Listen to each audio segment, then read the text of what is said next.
मध्य प्रदेश के मन में मोदी जी हैं और मोदी जी के मन में मध्य प्रदेश है।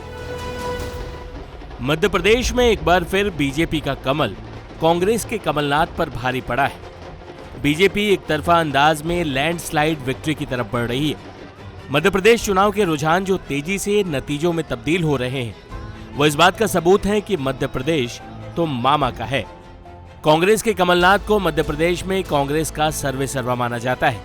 कांग्रेस की फर्स्ट फैमिली के करीबी कमलनाथ अपने अधिकांश राजनीतिक करियर में केंद्र की राजनीति में एक्टिव रहे हैं, लेकिन उन पर आरोप लगे कि मध्य प्रदेश कांग्रेस में उन्होंने कभी किसी को अपने आगे पनपने ही नहीं दिया।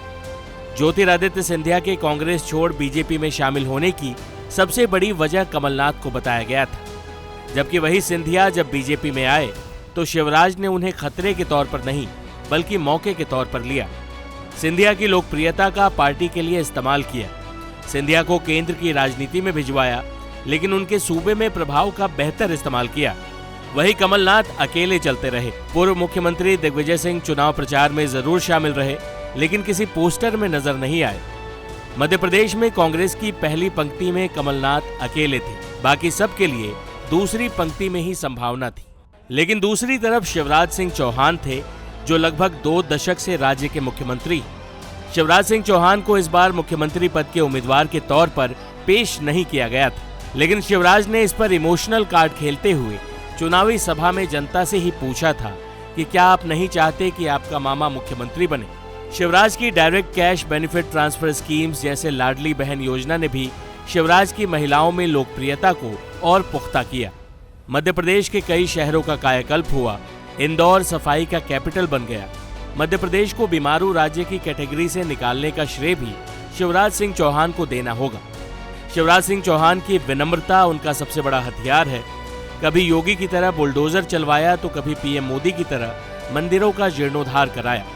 शिवराज ने खुद को बेटियों का मामा, बहनों का भाई इस तरह से पेश किया कि वो जनता के बीच खुद को दीनहीन और कमजोर दिखाने से परहेज नहीं करते थे।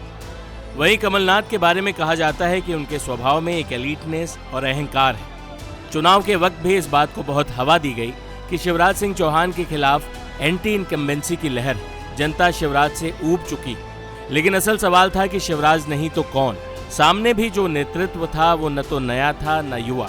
कमलनाथ के चेहरे को संभवतः कांग्रेस ने ज्यादा आंक लिया था। जनता में कमलनाथ की स्वीकार्यता अब सवालों के घेरे में। मध्य प्रदेश कांग्रेस नेतृत्व पर चुनाव नतीजों की गाज गिर सकती है। कमलनाथ का कद कांग्रेस में काफी बड़ा है, लेकिन चुनाव के नतीजों ने मध्य प्रदेश में उनके सियासी कद को छोटा कर दिया है। कमलनाथ लोकसभा की राजनीति में अधिक सक्रिय रहते हैं, लेकिन 2014 और फिर 2019 लोकसभा चुनावों में बीजेपी ने मध्य प्रदेश में लगभग क्लीन स्वीप किया था। ऐसे में कमलनाथ के सियासी भविष्य पर भी संकट के बादल हैं। वही मामा शिवराज ने बता दिया है कि एमपी में तो मामा ही चलेगा। टाइम्स नाउ नव भारत डिजिटल की रिपोर्ट।